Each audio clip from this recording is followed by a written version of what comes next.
con partes robóticas, o incluso podríamos decir que el hombre es un canal para llegar a algo, para que una, desde donde nace su origen, su pensamiento, y que apunta a algo.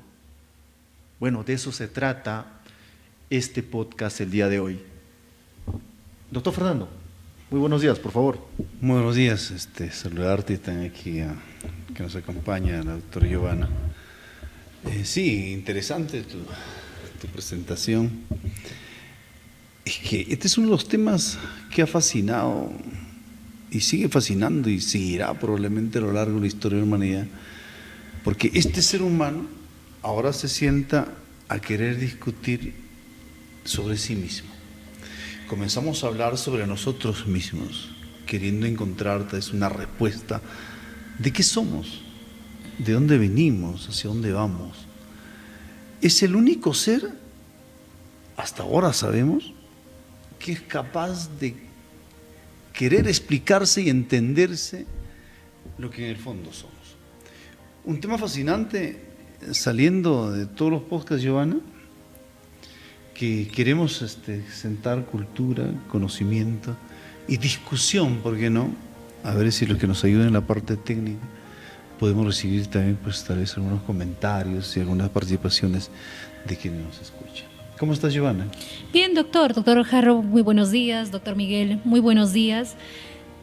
De igual manera, es un grato de poder acompañarlos una vez más, como todos los sábados, ¿no? A la misma hora de siempre, a fin de poder llegar al público con esto del podcast en este día tan importante que estamos tocando, el ser del hombre.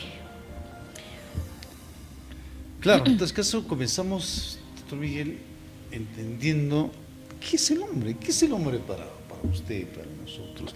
¿Cómo definirías? ¿Cuál es tu definición de hombre? Tal vez Giovanna nos dice, caramba, del hombre es ese ser que me trasnocha, me hace sufrir. No, estamos hablando de otro.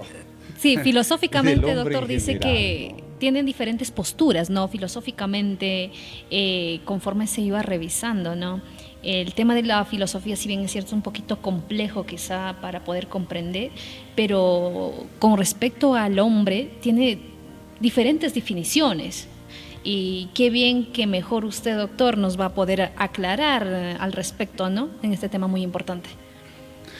Claro, si pudiéramos resumir, tal vez los que han aportado y han escrito, no sé si habrá por ahí 1,000, 2,000, 5,000, 1,000,000 de definiciones de hombre. Es el ser. Probablemente todos pueden ser válidas, porque cada uno de nosotros podemos definir, y muchas veces definimos de acuerdo a nuestra concepción, de acuerdo a nuestra vivencia diaria, ¿no? Definir al hombre parece fácil, pero también parece difícil. Y hay muchas definiciones, y probablemente todas las definiciones tienen bastante asidero académico, asidero filosófico, incluso asidero pues espiritual, religioso. Entonces en eso estamos, ¿no? Entonces, hay muchas definiciones. Me gustaría tal vez escuchar al doctor Miguel qué entendemos por hombre, y tal vez a nuestros que nos escuchan, pues qué es el hombre, cómo define usted. Y yo tal vez lanzo una que recogí por ahí, un hombre campesino, cuando le hice esta pregunta en una conversación, y me dijo: el hombre es un ser que está en constante lucha, en constante transformación de su mundo para buscar ser feliz. Y ese hombre, ¿sabe quién fue? Fue mi padre. Y recogiendo y tratando en ese entonces de entender qué es el hombre. Si queremos analizar un hombre que lucha, que busca transformar su vida y buscando ser feliz, sí tiene sentido. Yo pienso que todos aquí en esta mesa y probablemente ya que nos escucha, sí podemos dar una definición de qué es el hombre. A ver, comenzamos. Sí. Claro, mira, para mí no queda duda de que hoy en día la sociedad formalmente constituida, un Estado, una nación, obviamente nos da a entender que el hombre ya es un ser social como tal. Entonces nos vamos al contrato social de Rousseau, ¿no? Y cuando usted habla, doctor Fernando, en estos momentos de la violencia o que está en constante Básicas. lucha el hombre, Su capacidad de vencer, precisamente eso, pues. aunque eso significase matar a otro. Entonces, yo porque creo él era el soldado. que el hecho de que nosotros, el día de hoy, ahora, 2025, queramos obtener mejores cosas, como usted dice, doctor Fernando, para evolucionar, para transformarnos, mejorar, en otras palabras, necesitas esa lucha, pero ya no como un hombre solo e individual, sino que es una lucha social. Entonces, netamente, para mí el hombre tendría que ser un hombre social, donde está en constante lucha, pero en un grupo social, en un grupo humano. Por ahí podría empezar, doctor A ver, Fernando. queriendo entender esta definición, hay dos vertientes bastante definidas, ¿no? Porque esto ya es filosofía y es antropología filosófica. Y más adelante te definimos qué es la antropología filosófica. La primera, la concepción idealista, reforzado por todas las corrientes religiosas que buscan definir pues que el hombre es creación de Dios. El hombre es imagen y semejanza de Dios. El hombre es inspiración divina. De todo lo que le sucede como estructura física, biológica, mental, sentimental, eso es hechura, invento de Dios, ¿no? Ese es un punto bastante claro. Y sobre eso se ha discutido a lo largo pues, de muchos siglos de años. Y la otra es ya la concepción materialista que dice, no, el hombre no es más que la expresión de la evolución de la materia. Es la materia altamente desarrollada y evolucionada y que ese hombre ha alcanzado y ha sido capaz, ese ser, de no vivir solo, sino lo que usted dice, doctor Miguel, de lograr constituir ese fenómeno llamado sociedad. Y en ese interín de construir sociedad ha ido generando otras cualidades como es el pensamiento, el lenguaje y todas las cualidades que lo hace distinto a otros seres. Doctor Fernando, en eso quizá podemos decir, ¿no? En todo caso, el hombre por naturaleza propia es un ser social. Claro, esa es una postura. Y claro, yo tengo mi propia definición de hombre y coincido con el doctor Miguel, que dice que sí, el hombre en su esencia es un ser eminentemente social. Si bien es cierto, la ciencia nos dice, y eso lo habrán escuchado ustedes y lo hemos visto desde la primaria, la secundaria, el hombre es una unidad biopsicosocial. Está constituido por una parte biológica, que sí, pues nuestra estructura física es biológico, constituido por organismos de la naturaleza, agua, calcio, hierro, zinc y tantos otros minerales que yo desconozco en su citación específica, pero también es un ser que tiene pues pensamiento, es un ser que tiene sentimientos, que tiene imaginación, que tiene recuerdos, o sea, psicológico, pero a su vez es un ser social, que es un ser que no puede vivir solo. Entonces, de los tres, ¿cuál es lo determinante para definirlo como ser humano? ¿Será lo biológico? ¿Será lo psicológico? ¿O será lo social? Ahí donde participa pues la ciencia. Sobre esto también se ha comentado ya bastante y se ha escrito, incluso hay ciertas historias con cierto asidero real, por ejemplo, las dos niñas vividas entre lobos, que está en los libros, que recoge que en una oportunidad una familia, ¿no? Ascendente, que con su afán de querer ayudar a niños humildes, pobres, se fue a la India y resulta que recogió la noticia que cerca de un pueblo, de una aldea, había unos espectros, unos fantasmas que ahí vivían.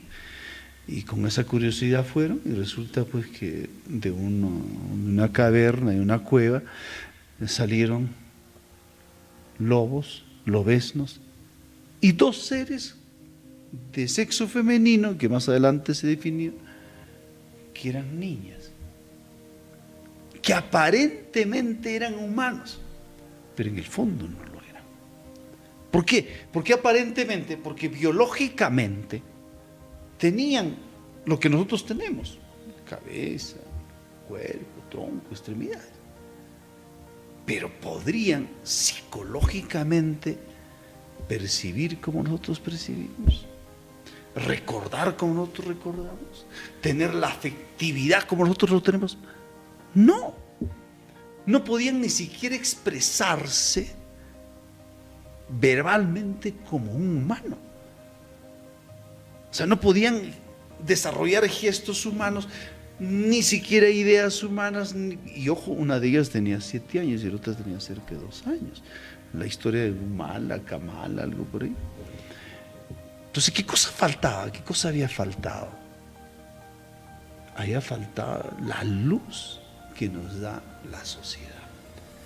Es más, Giovanna, esta historia, y está en los libros y aquí en el internet incluso, biológicamente ya había alterado, ni siquiera en una generación, en unos años, su estructura física, biológica. Porque cuando se le comparó con otros niños de su misma edad, sus extremidades superiores habían crecido un poco más, o sea, en centímetros. Se habían fortalecido. ¿Por qué? Porque estos se trasladaban pues a gatas como sus maestros. ¿Y quién eran sus maestros? Los lobos. Su estructura biológica de su aparato digestivo estaba adaptado a comer productos crudos, como carne cruda. Sus maxilares superiores e inferiores se habían fortalecido en comparación a otros seres. En años o en meses, probablemente años que ha estado pues al lado de sus maestros, que eran los lobos. ¿Y qué hubiera pasado si eso seguía, ¿no? Se seguían reproduciendo? La humanidad en ese sentido, en un imaginar, pues ni queremos hacerlo, pero ahorita digamos está en otro tipo de proceso, ¿no? Entonces, ahí ¿qué cosa participa? ¿Qué faltó? La luz que nos da la sociedad. Ahora, ni qué decir, pues no podían percibir como nosotros qué cosa es un río, qué es árbol, qué es luz, qué cosa es lluvia. Porque el hombre no nace con esa información. El hombre aprende. ¿Y de quién aprendemos? De la sociedad. Entonces, de esa discusión concluyo y coincido aquí con Miguel, que el hombre es un ser eminentemente social. Claro, Social. permítame agregar algo. Ya decíamos en el primer podcast, cuando desarrollábamos la teoría del ser, justamente la figura del contrato social, ¿no? Y yo resaltaba, me recuerdo, que obviamente el análisis que hacemos o la postura que tengo es sobre la base de que ahora nos encontramos en una sociedad de un Estado formalmente hecha, constituida, y que preexiste por una constitución política. Pero no siempre este ser social es factible entenderlo en la realidad, porque hay pequeñas culturas, ¿no? Sociedades que no necesitan de una organización formal de Estado. Entonces yo creo que ahí todavía se pierde un poco en la comprensión del hombre social, ¿no? Pero a todo esto yo quería, antes de proseguir, doctor Fernando, preguntarle por qué es importante que se entienda qué es el hombre. Es que, porque es importante, mira, esta es una de las tareas que todos nosotros debemos resolver. Es una de las grandes tareas personales que debemos resolver, y yo les hago la apuesta y les reto que la mayoría de humanos se han muerto, Señor, sin saber resolver esta tarea de definir qué es el hombre, tenerla clara y conscientemente qué es el hombre. Nadie dice que todos coincidan pues conmigo, coincidan con la ciencia, pero todos deberíamos, ahí viene la importancia. Y es el único ser que hoy día, como decía Max Scheler, creo por ahí, que no sabe qué es el hombre, pero sí ya se da cuenta que de ese desconocimiento. Y por ahí vamos, estamos queriendo los que, al menos alguna vez nos hemos detenido, preguntar, ¿y qué es el hombre? ¿Qué cosa soy yo? ¿Qué soy en sí? ¿Soy naturaleza? ¿Soy espíritu? ¿O soy un ser social? Por ahí viene la gran preocupación de todos y que deberíamos resolverlo, esta tarea, y morirnos sabiendo, pues por lo menos, quién somos. Y ahí viene el objetivo de este podcast, de dar cierta cultura, ciertas luces, para que nuestros oyentes pues puedan, al final de cuentas, entender qué cosas somos en sí. Sí, doctor. Y en todo caso, doctor, ¿cómo habría evolucionado a través de los conceptos a lo largo de la historia, ¿no? Y hasta la actualidad el hombre? Bueno, esa es otra preocupación. Es que hoy día no solamente este hombre contemporáneo de esta era digital se preocupa por el hombre, sino siempre se ha preocupado. Tenemos, yo tengo un pequeño resumen que he hecho para las cátedras universitarias que he desarrollado, y preuniversitarias, porque quien ahora tenga sido docente, preuniversitario y alguna vez también secundario. Tuve la oportunidad que me han brindado algunas instituciones de desarrollar estos temas. Porque hay una definición bien antigua, te decía las primeras, que es de los filósofos presocráticos, los filósofos naturalistas, como Tales de Mileto, Heráclito, o sea, antes de Sócrates, ¿no? Entonces, estos filósofos naturalistas o presocráticos definían que el hombre es parte de la naturaleza. Es un ser natural, es parte de la naturaleza, así como lo es pues, los animales, las plantas, y está conformado por elementos de la naturaleza. Y es cierto, pues, hace un rato decíamos, nuestra composición mayormente es agua. No sé qué porcentaje ahí tenemos, claro que somos agua, pero no solamente somos agua, somos calcio, tenemos vida, nos reproducimos, nacemos, crecemos y morimos. Somos parte de la naturaleza y seres vivos. Y ocupamos un espacio en este mundo de la naturaleza. Solo que, abusando de nuestras otras capacidades y ojo del ser social, el hombre se ha ido imponiendo a otros seres. Ya Charles Robert Darwin, en su famosa teoría de la caza, decía, ¿por qué el hombre es hombre? Esa es una gran interrogante, ¿no? ¿Por qué el hombre es hombre? ¿Por qué este ser que no es tan grande, que no es tan fuerte, no es tan veloz, no es tan mortal, no es capaz de que con un lapo matar a otro ser de su mismo tamaño, por ejemplo, ¿no? O de un mordisco matas pues a un elefante, como lo puede hacer una serpiente? Pero ¿cómo este ser, que no es tan fuerte, no es tan veloz, no es tan grande, se ha podido sobreponer sobre otros seres?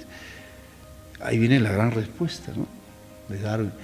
Es que este ser nunca cazó solo, este ser nunca se enfrentó solo, es que este ser siempre se enfrentó en grupo, siempre se enfrentó en sociedad, en mancha, como dicen, podemos decir ahora, es un ser social. Ahí estaba su secreto. Pero volviendo a hacer un pequeño recuento de cómo iba evolucionando, tengo aquí, por ejemplo, pues también presocrático, casi ya contemporáneo de Sócrates, tenemos a Protágoras de Abdera, que aquí hemos hablado con el tema del ser, que el hombre decía, el hombre está hecho a la medida de las cosas. O sea, estamos hablando antes de la Biblia. El hombre está hecho a la medida de las cosas, en cuánto son y en cuánto no son. Hablábamos en alguna oportunidad qué cosa es el ser para Protágoras.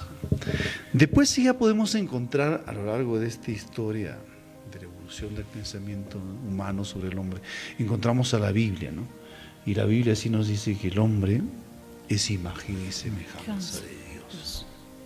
O sea, Dios un ser perfecto, creó, se inspiró, pues, y de un soplo divino, pues, creó a este ser. Y este es resultado de esa inspiración, ¿no? Después tenemos ya otros pensamientos saltando de esa a Descartes, ya en la época moderna. El hombre es pensamiento, es un ser pensante, ¿no? Pienso, luego existo. Es un ser pensante. Entonces el hombre trasladó su existencia, su definición al pensamiento, ¿no? Después tengo yo un concepto que ahí recojo lo que aquí Miguel nos hizo recordar, al concepto russolliano, que dice: el hombre nace bueno y la sociedad lo corrompe. Y sobre esto también hay discusión. No solo Rousseau está diciendo que tú naciste buena, sin pecados, de manera angelical, y poco a poco, pues, con la socialización te fuiste convirtiendo mala. No. Aquí Rousseau se está hablando, y esto lo dice en su libro El origen de la desigualdad entre los hombres, de que el hombre, cuando allá nació, en los albores de la humanidad, allá en el mundo primitivo, allá donde no había propiedad privada, ahí era bueno, ahí era feliz. ¿Por qué? Porque podía hacer lo que quería. Entonces, cuando aparecen las instituciones, cuando aparece el Estado, ahí se vuelve malo. ¿Por qué? Porque el Estado hace, pues, para proteger esos otros derechos. ¿Y esos otros derechos cuáles son? La propiedad. O sea, de un momento de lo que todo no era dueño de nadie, donde yo podía hacer lo que quería con este mundo, de pronto viene alguien y me dice: no, esto es mío. Y ese día también es mío.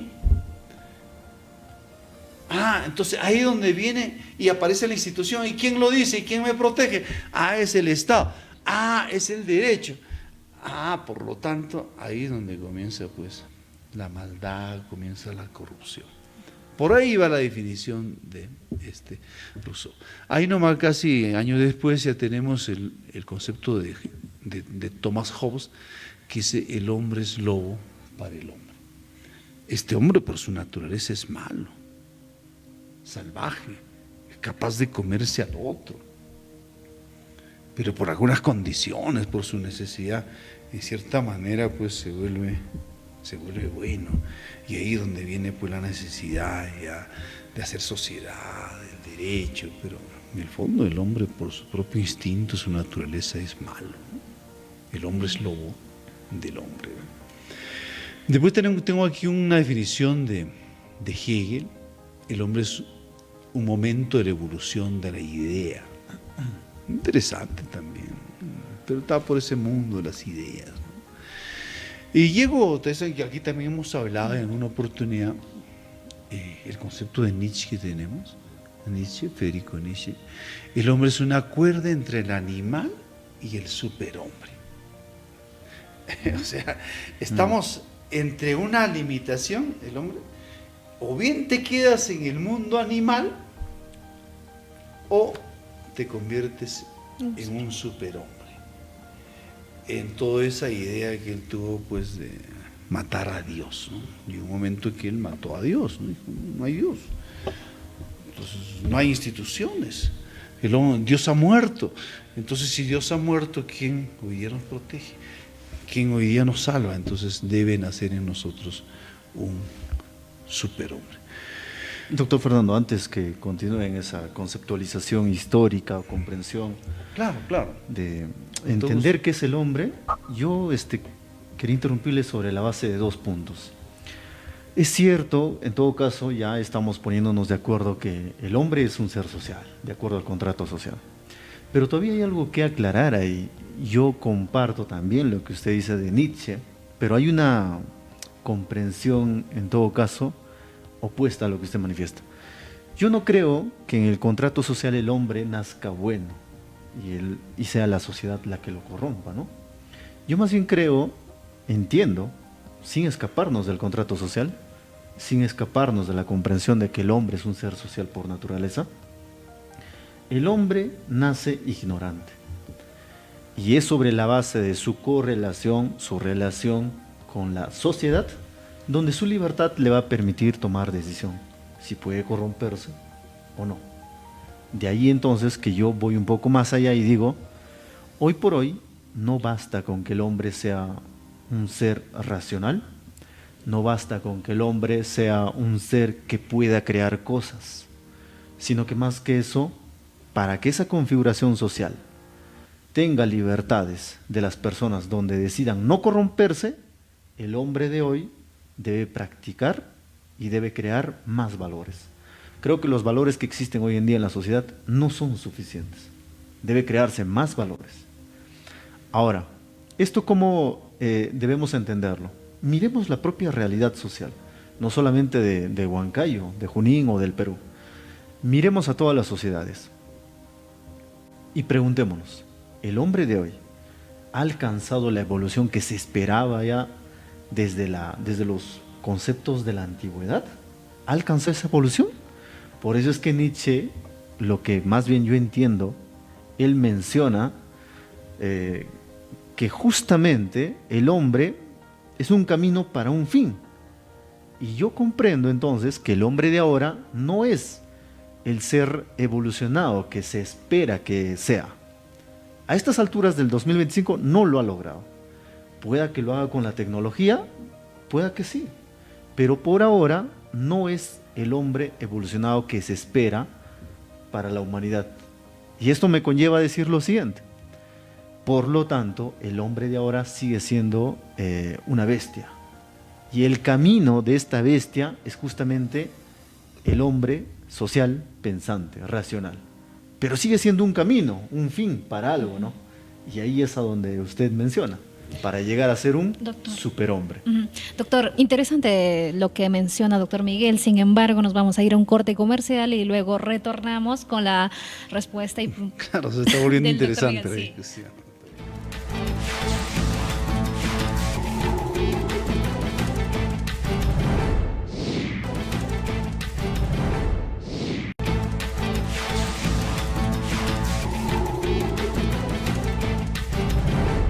Lubricentro Elías, distribuidor exclusivo de Repsol. Cuidado, no tenemos sucursal. Combos gasolineros y GLP, autorizado por el grupo Sitensai.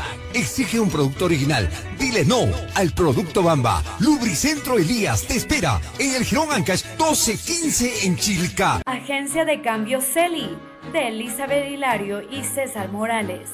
Compra y venta de monedas extranjeras como dólares, euros, yanes, libra esterlina, pesos, oro, plata, joyas y mucho más. Además, te ofrecemos la venta de SOAT y todo pago de servicios en Banco de la Nación, Banco Continental, Interbank y Caja Huancayo. Encuéntranos en Avenida Ferrocarril, número 1050. Están 6 en el sótano. También estamos en el Tambo, en Mariscal Castilla, número 1570. Gracias por su preferencia.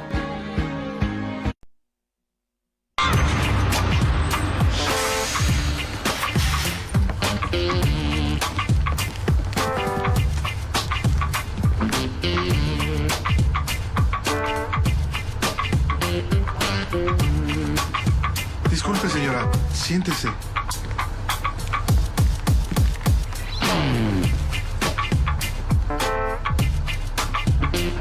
Un mensaje de la Fundación para una Vida Mejor.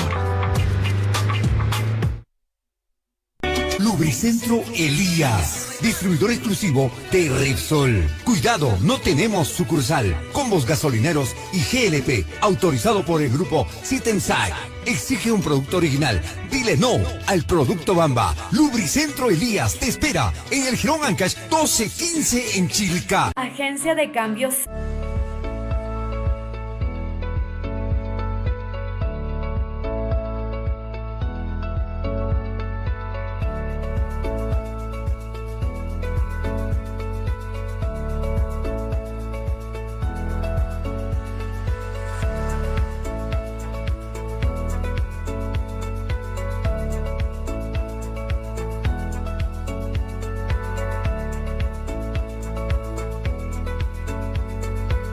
Dale vida a tu mundo con Casamac, donde el color se convierte en hogar.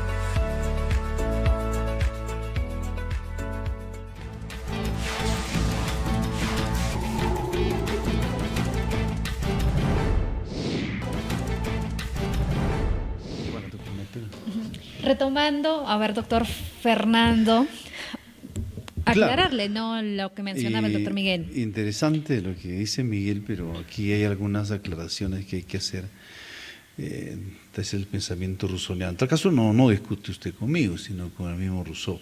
Pero no hay que confundir lo que dice pues la expresión el hombre nace bueno y la sociedad lo corrompe.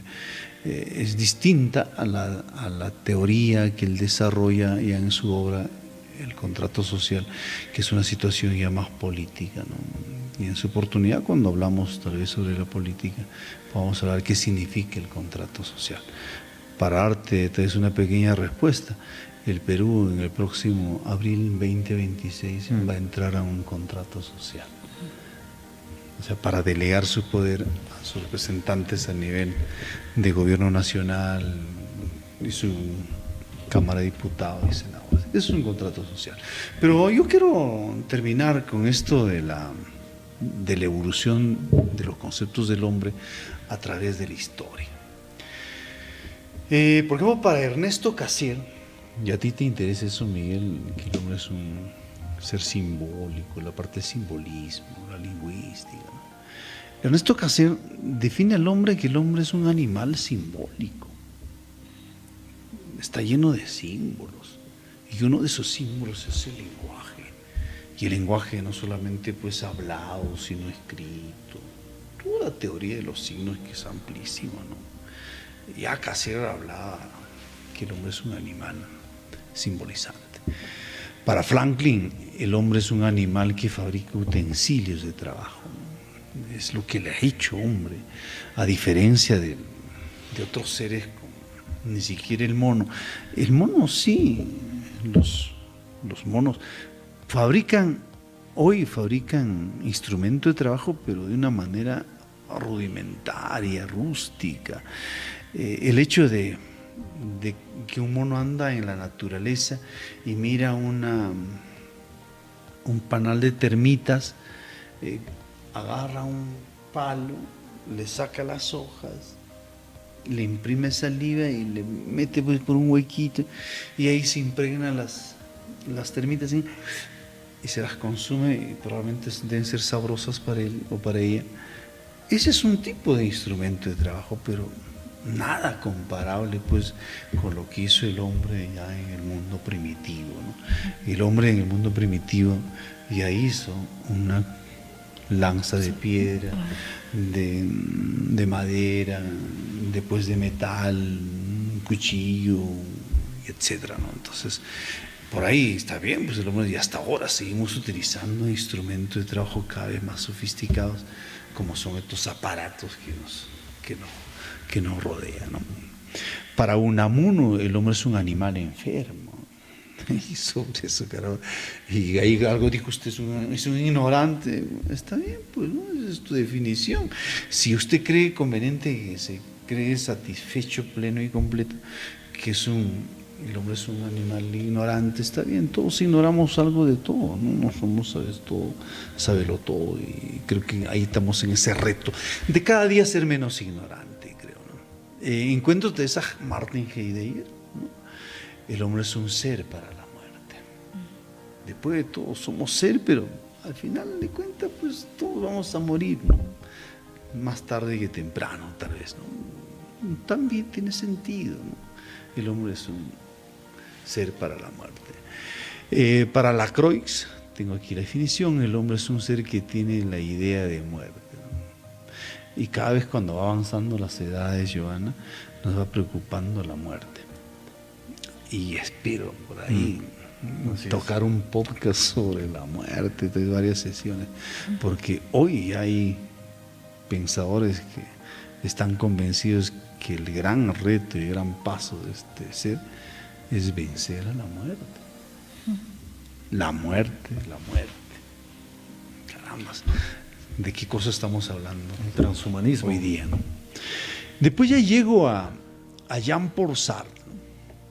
y eso ya son concepciones más recientes, ni tan recientes, vamos casi por más de medio siglo, 80 y tantos años, 90 años, que el hombre es un ser libre.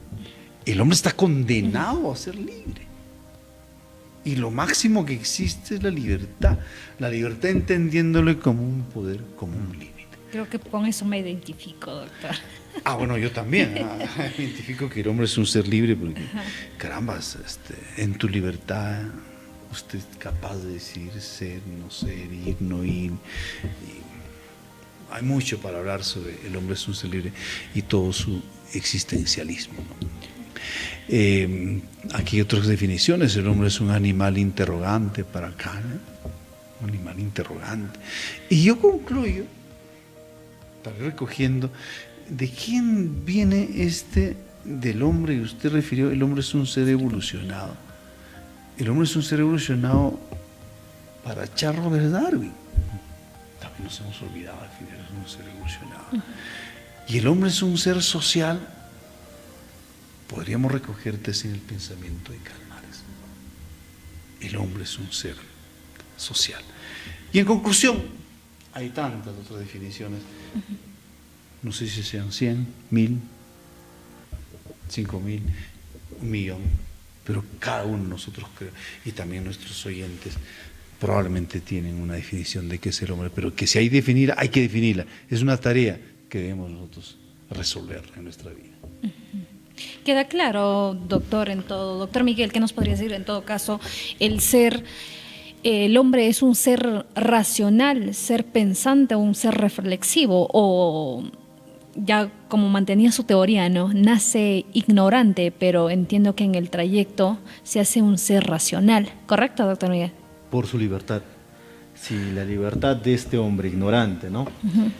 Comprende ciertos valores de la sociedad, por eso yo digo crear en sociedad más valores, y acoge para encaminar su vida a esos valores, entonces pues va a ser un hombre de libertad, ¿no?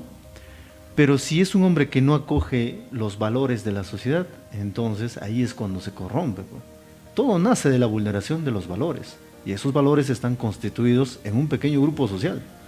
El grupo social puede ser la familia misma, puede ser un vecindario, puede ser una comunidad campesina, ¿no? Y así, puede ser la misma provincia de Huancayo, o nuestra misma nación. Siempre hay una norma de mayor rango, y ahí están los valores o principios que rige esa sociedad. La libertad es la que te va a permitir si te apegas o no a esos valores para que encamine tu vida. Si no es así, entonces tú te estás dejando corromper, producto de tu propia libertad. Para mí no es que la sociedad te corrompe, o sea, es la propia libertad que le permite al hombre decidir si se corrompe o no se corrompe. Doctor Fernando. Interesante, doctor. Sobre eso si Rousseau decía el hombre nace bueno y la sociedad lo corrompe, hay otra postura que dice no, más bien el hombre nace malo y la sociedad lo vuelve bueno, o al revés, ¿no? El hombre... Bueno, en otro caso, no sé si eso me puedes aclarar. Hay pensadores que dicen lo contrario a Rousseau. Definitivamente. Claro. Entonces, por ahí habría que encontrar pues una salida, ¿no? Pero no se descarta la teoría del contrato social como una forma válida, ¿no?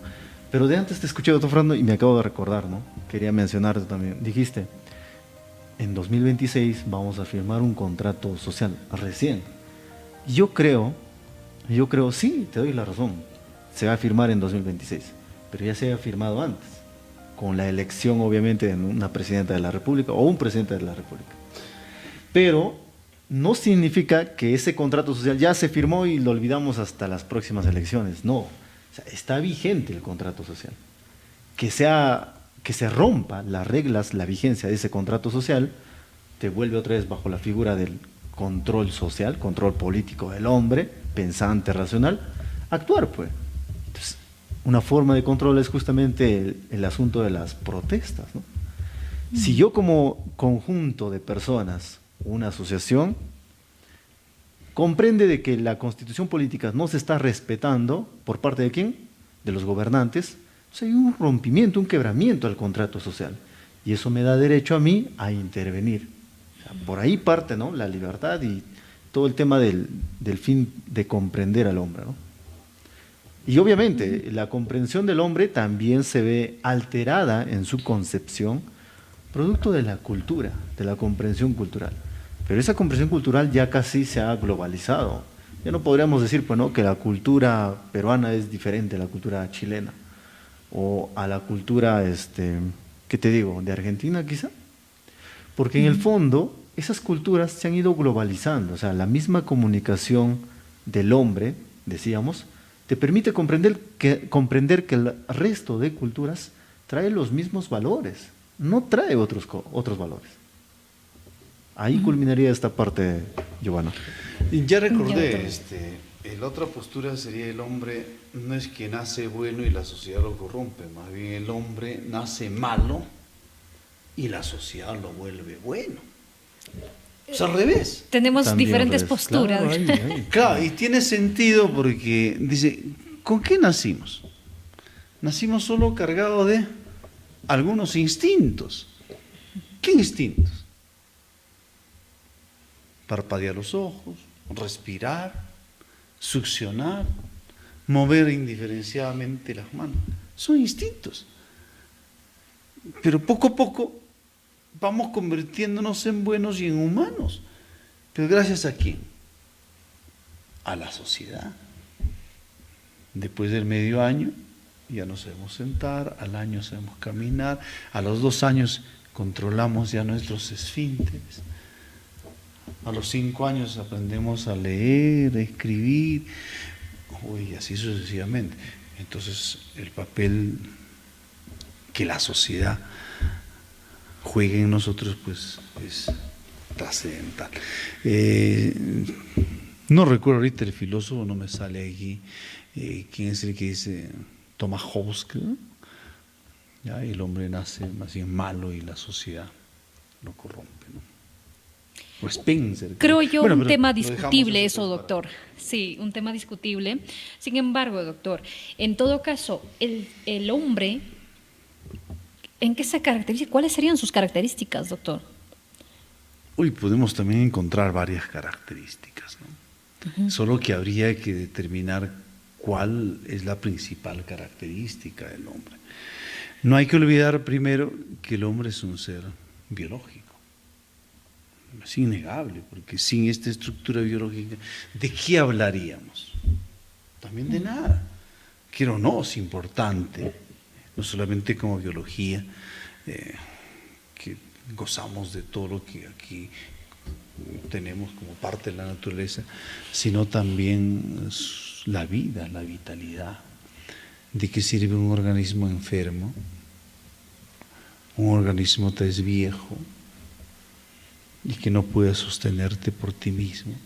Entonces somos un ser biológico. Esa es una característica que es innegable. También yo encontraría que el hombre es un ser histórico. ¿Por qué es un ser histórico? Porque va cambiando o superando etapas y niveles de la vida. La historia no es más que vivir tu momento, nuestro tiempo. Qué bonito sería vivir 2 infancias, 2 adolescencias. No es posible vivirla. El carro de la historia se va, el tren de la historia pasa. Y ese pasar en el tiempo nos hace hacer historia. Aquí habremos hablado ya la semana pasada, el ser y el tiempo, ¿no? Entonces, el hombre es un ser histórico, va haciendo historia. Y tu historia es diferente a la de tus hijos y a la de tus padres y al resto. Por eso el hombre es un ser histórico. Las sociedades son históricas. El Huancayo de hoy no es el Huancayo de ayer. El Perú de hoy no es el Perú de ayer. Entonces, es otra de las grandes características, que el hombre es un ser histórico. Otro que yo puedo encontrar como característica del hombre, el hombre es un ser transformador del mundo. Todo lo que ha tocado lo ha transformado, lo ha cambiado. para bien o para mal, ¿no?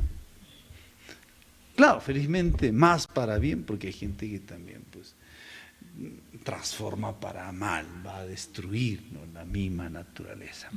Y sobre eso nosotros podemos hablar que también hoy se reconoce que la naturaleza es un sujeto de derecho.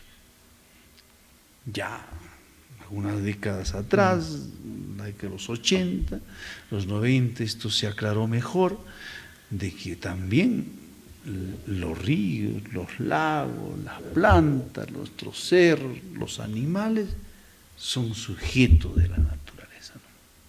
¿Qué culpa tiene este río Mantaro de tener aquí en Huancayo, Tambochilca, 30 y tantos colectores que ingresan pues al río sin ningún tratamiento? Y ese río es sujeto de derechos, de respeto, que así como usted como persona humana hay que respetar sus derechos. Mis derechos terminan donde usted comienza, entonces ese río también los tiene, ¿no? Ese cerro también los tiene, ese manantial también los tiene, esa laguna los tiene, ese bosque los tiene, ¿no? Entonces es sujeto de derecho. Entonces, pero el hombre en su afán transformador pues ha ido destruyendo su mismo mundo ecológico, su mismo sistema de vida, ¿no? Ya es cada vez pues más contaminante, el sol es más dañino, el agua cada vez más contaminada, el aire y tantas cosas. Entonces, ahí viene ese afán de que el hombre es un ser transformador también del mundo. Desde luego pues ha ido transformando pues en su transformar cosas buenas. Nos ha dado hoy día tecnología, nos está dando pues esto de la inteligencia artificial, nos está haciendo la vida más simple. No sé, ha resuelto mucho nuestros problemas, nos está ahorrando tiempo. Hoy, no sé, esto es tan real, el mundo de la inteligencia artificial, y a veces hasta ya peligroso, y por ahí tal vez podamos tocar también temas de este podcast sobre este tema de la inteligencia artificial. Y ya casi terminando, también encuentro otras características de que el hombre es un ser consciente. En su conciencia, ¿qué cosa es conciencia? Definición simple que nos ha enseñado por ahí el psicoanálisis, Sigmund Freud y otros. Conciencia es darse cuenta. Este es un ser que se da cuenta de su alrededor, se da cuenta de sus actos, se da cuenta de lo que hace, lo que no hizo, de sus compromisos. Somos seres conscientes. Y muchas veces, hasta esos jóvenes que nos están mirando, cuántas veces nuestros padres nos dicen, oye, sé consciente, pues. Y muchas veces porque no somos conscientes. No le tomamos conciencia del sacrificio de los padres y que lo que está en juego aquí no es ni siquiera pues la historia del padre, sino es la historia de ese joven, de uno mismo, ¿no? Entonces, es un ser consciente, que es capaz de tomar conciencia y darse cuenta de lo que hace y de lo que no hace y lo que puede hacer. Y finalmente, y ahí donde creo que vamos a coincidir, Giovanna, no sé si Miguel coincide, para mí, la principal característica del hombre es que el hombre es un ser libre. Tiene toda la capacidad de poder decidir hacer o no hacer, ir o no ir, trabajar, no trabajar, luchar, no luchar, amar, no amar, o volver a amar. Y todo está en nuestra libertad, claro, desde luego, pues ligado a toda una corriente filosófica que es el existencialismo. Claro, podemos encontrar otras características, pero de todas, ahí está. Ahí faltó, el hombre es un ser social. Definitivamente, sí. Porque esa es tu libertad, nada sería si no habría sociedad. Esa es otra característica que faltó tal vez recoger y tal vez ustedes. Doctor Miguel, ¿qué nos podría decir al respecto? Comparto las principales características y eso hace que abarque el resto de otras características. ¿Y cuáles serían esas principales? Para mí, primero, ser social, racional y consciente. Eso ya abarca el resto de características. Pero hay una característica que quizá debería de incorporarse o comprenderse dentro de la concepción del hombre. Yo creo que el hombre es un ser transitorio. Justamente, si usted y yo, doctor Fernando, hemos llegado a concluir que el hombre es un medio para un fin, usted lo dijo, yo lo dije, para ser un superhombre, entonces es transitorio. Acaba de mencionar usted también que el hombre sabe que va a morir, tiene una vida y tiene que vivirla ahora, ¿no? Es transitorio en este mundo.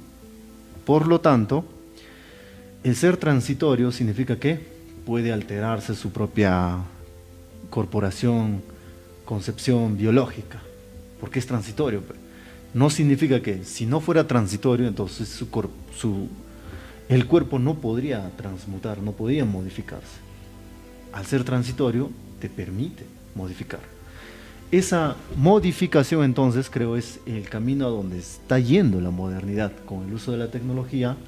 Ahora, el transhumanismo significa que el hombre, justamente la imagen de nuestro podcast, ¿por qué hemos elegido poner a una persona como imagen con 3 brazos? Porque justamente apunta a una concepción moderna, pues. El hombre de ahora puede tener un brazo más o 2 brazos más que le pueda facilitar ciertas labores, ¿no? Y en definitiva, permite mutar su cuerpo. Es transitorio para la vida, para este mundo, y es transitorio porque está apuntando a algo, o sea, a ser un superhombre. Quizá con una modificación ya no solamente de un brazo, quizá con la modificación, alteración de su propio cerebro, quizá, darle más inteligencia a través de un medio computacional.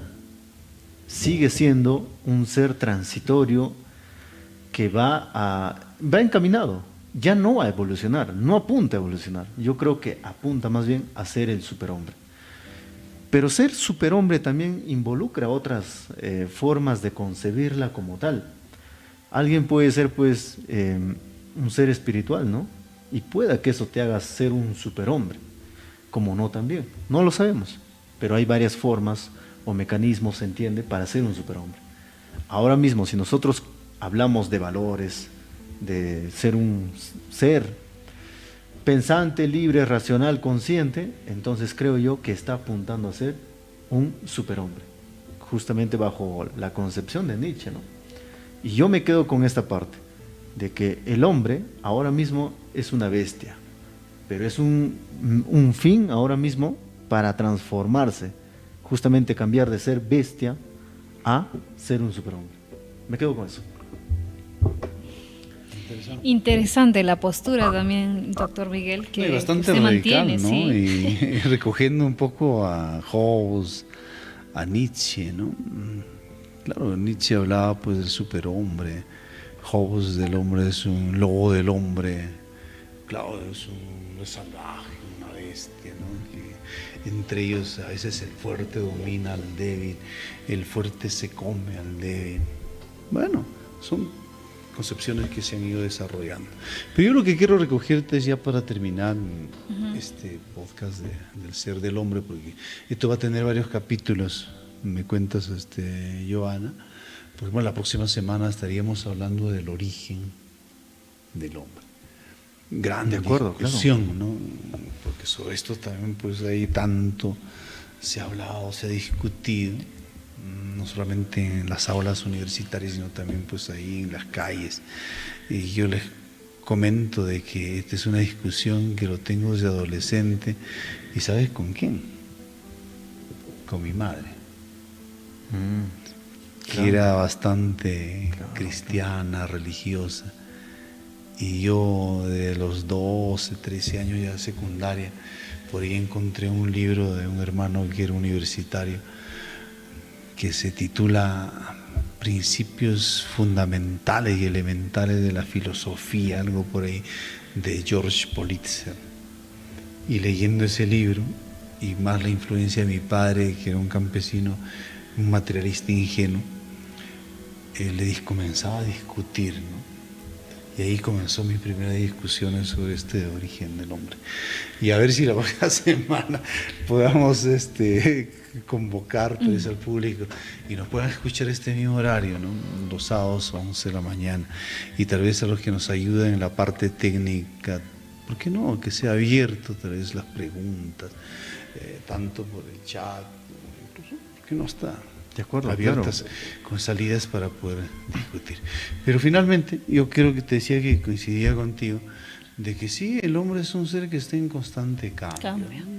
Constante evolución, ¿no? Constante transformación. Ahí va ese sentido del cambio, como las cualidades de la materia que hablábamos la semana pasada, del ser de las cosas. Los que no han podido vernos, le invitamos a ver pues el capítulo 4, creo que fue, del ser de las cosas, como las cosas y una de las cualidades de las cosas, precisamente el cambio. Entonces el hombre entendido como, no solamente como parte biológica que está en constante cambio, claro, nuestras arrugas, nuestro cabello, nuestra fuerza, lamentablemente cada vez que pasa, a partir de los 30 años está en un proceso de evolución, pues, ¿no?